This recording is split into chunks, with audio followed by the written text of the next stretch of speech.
माझं नाव राधा दर्शन माळी. मी वसईवरून आली म्हणजे आणलंय, मला आणलं होतं. ॲक्च्युली माझ्या मिस्टरांनी डिसेंबर महिन्यात कायाकल्पचा प्रोग्राम केलेला. दर्शनचा मित्र आहे किरण म्हणून, त्याने मागच्या वर्षी केलेले, म्हणजे त्याची ते ताई बऱ्याच वर्षापासून सरांसोबत आहेत. तर प्रत्येक वेळेस भेटायचो ना, ताई कधीतरी सांगायची किंवा किरण प्रत्येक वेळेस सांगायचा की आणि आम्ही लाईव्ह एक्झाम्पल किरणचं बघितलेलं की तो कम्प्लिटली डिप्रेशनमध्ये गेलेला आणि आम्ही फक्त बघू शकत होतो. आम्ही त्या वर्षभरात आम्ही खूप प्रयत्न केले. म्हणजे दर्शनचे ते 3 मित्र आहेत, ते खूप जास्त क्लोज मित्र आहेत. आणि मग लग्नानंतर मग आम्ही सगळ्या बायका पण आमचा एक छान ग्रुप झाला आणि आम्ही जे बघत होतो ना, किरणमध्ये हळूहळू चेंजेस होत आहेत आणि तो जॉबमुळे काय बाकीच्या प्रॉब्लेममुळे तो डिप्रेशनमध्ये जात होता. तर प्रत्येक वेळेस आम्हाला खूप वाटायचं की याला बाहेर काढायचंय. आम्ही भेटायचो, कुठे बाहेर फिरायला घेऊन जायचो, पण त्याने काही तेवढा रिझल्ट आला नाही. आणि एक वेळ असा आला ना की किरणने जॉब सोडला आणि आम्ही सगळे शॉकी, त्याने जॉब सोडला आणि आता याचं होणार कसं. आम्ही फक्त हा विचार करायचो, आम्ही प्रयत्न पण करायचो, पण त्यातून बाहेर आम्हाला काढता नाही आलं. आणि आपण कसं की मंडे टू फ्रायडे काम करणार, सॅटर्डे संडे किरणची आठवण आली किंवा भेटल्यावर रिअलाइज व्हायचं की अरे याने जॉब सोडलाय, पण आम्ही काहीच नाही करू शकायचो. मग ताईने त्याला कदाचित तिकडे आणलं, आय थिंक त्यांनी कुंडलींनी पंचकर्मा वगैरे केलं आणि मग त्यानंतर त्याच्यात खूप इफेक्ट जाणवायला लागला. आणि मग बऱ्याच वेळेस असं व्हायचं ना की महिना आला की आम्ही जर विचारलं भेटायचंय तर किरण बोलायचं की मी चाललोय आश्रमाला पुण्याला. मग ते ऐकून इतकं इरिटेट झालेला ना की ह्या लोकांनी त्या गोष्टीचा पण जोक केलेला की काय रे, आम्ही भेटायचं म्हटलं की तुम्ही आश्रमात जा. कारण हे माहिती नव्हतं की इथे आल्यावर असं काय होतं. आणि तो त्याच्या लेवलला सांगण्याचा प्रयत्न करायचा, पण मग कसं की आपली अंडरस्टँडिंग किती असते. स्वतः दर्शनने वर्षभर त्याला वेड्यात काढलं आणि मग एक वेळ अशी आली की दर्शनला खूप त्रास व्हायला लागला.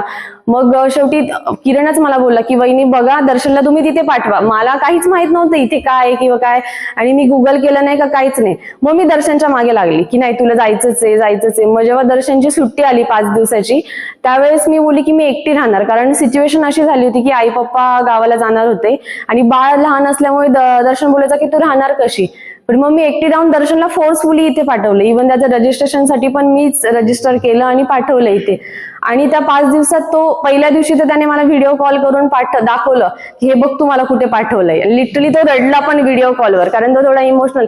तो मला म्हणायचा की मी इथे कसं राहू 5 दिवस, कारण ते जे सगळं दाखवलं आणि ते बघून मी पण. आणि सकाळी जेव्हा पहाटे तो निघाला ना, तर जाताना मी खूप रडलेली की पहिल्यांदा असं पाठवतोय, हा जाईल कसं. आणि मेन म्हणजे बीपीची गोळी, आणि मला त्या बीपीच्या गोळीचं खूप टेन्शन होतं. आणि तो जेव्हा असा हायपर व्हायचा ना, तर कंट्रोल नाही व्हायचा तो, कारण तो एकदम शांत आणि संयमी स्वभावाचा माणूस, पण मनात दाबून ठेवणाऱ्या गोष्टीने एखाद दिवशी अशा बाहेर यायच्या की त्याला कंट्रोल नाही. आणि एवढ्या 10 वर्षात ते रिॲक्शन त्याने फक्त माझ्या समोरच केलंय, म्हणून मला अंदाज होता की हा काय करू शकतो.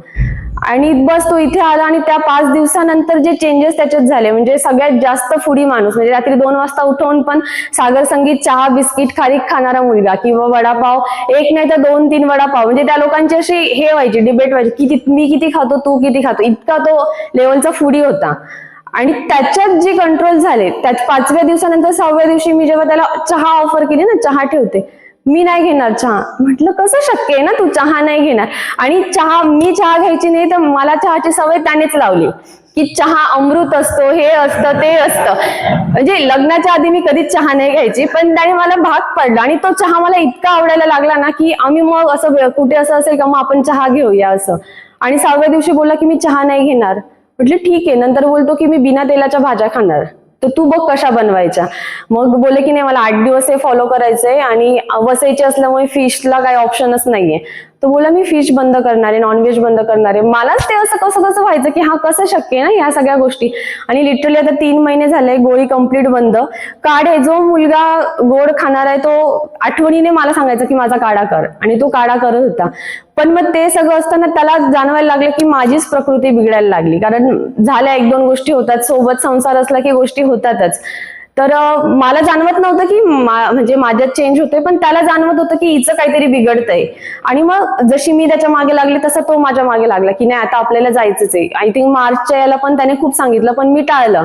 आणि ह्या वेळेस पण सरांनी जसं सांगितलं ना की जर इच्छा असेल ना तर पूर्ण ब्रह्मांड तुमची मदत करतो. मी फक्त बाळाचं रिझन द्यायची की बाळामुळे शक्य नाही. पण तुम्ही सगळ्यांनी जे बघितलंय 5 दिवस जे दर्शने बाळाला सांभाळलंय ना, म्हणजे मॅडम पण म्हणतील जेव्हा आम्ही निघणार होतो होतो ना, मी कॉलेजला गेलेली आणि आम्ही कॉलेजमधून डायरेक्ट निघालो, तर राघव दर्शनकडे गेलाच नाही.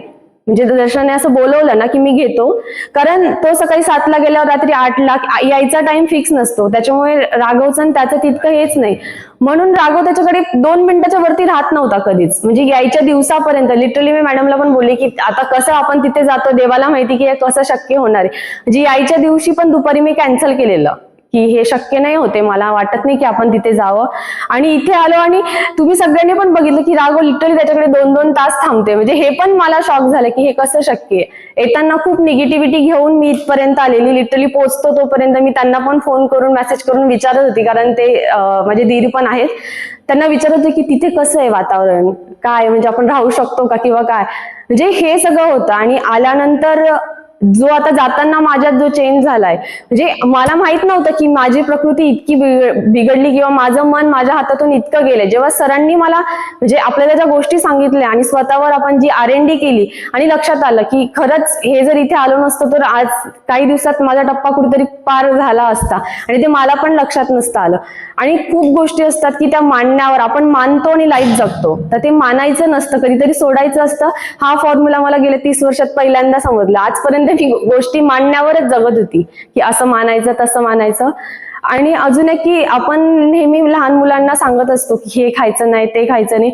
साराने मला एकच प्रश्न केलेला माझ्या मुलीने की मम्मा आता आपण तिथे जातोय तर जसं पापा रात्री जेवत नाही तसं तू पण नाही जेवणार का.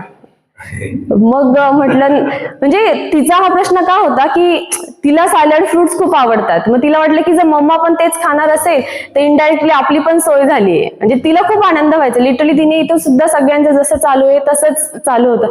आणि एक आता असं झालं की एकदम घाणेरडी आणि चुकीची सवय होती की सकाळी चहा बिस्किट शिवाय माझी सुरुवात व्हायची नाही. आणि मला वाटायचं की मुलीने खाऊ नये, पण मी खायची म्हणून ती पण खायची. आता माझं चहा बिस्किट बंद होणार आहे म्हणजे तिचं पण इनडायरेक्टली बंदच होणार आहे. त्यामुळे आपण कधी कधी ना मुलांकडून ज्या अपेक्षा करतो ना ते आपल्याला जाणवत नाही ऍज अ पॅरेंट्स म्हणून, ते आपल्यात चेंज व्हायला पाहिजे. आता इथून जाताना म्हणजे मी असे होप्स करते की आमची पूर्ण फॅमिली आता पूर्ण चेंज होणार आहे. म्हणजे दर्शनने पुढच्या महिन्यात आई पप्पांना पण तो पाठवणार आहे. तर हे सगळं होतं, म्हणजे इथे येऊन फक्त स्वतःचं स्वास्थ्य नाही मिळालंय, ते पूर्ण एक फॅमिली मिळाली आहे. आणि कसं जगायचं, जगण्याची डेफिनेशन कळली. आपण आजपर्यंत फक्त जगत होतो, पण आता कळलं की याच्या पुढे कसं जगायचंय. आणि सगळ्यात महत्वाचं म्हणजे गेल्या 6 महिन्यापासून मायग्रेनची गोळी होती माझी.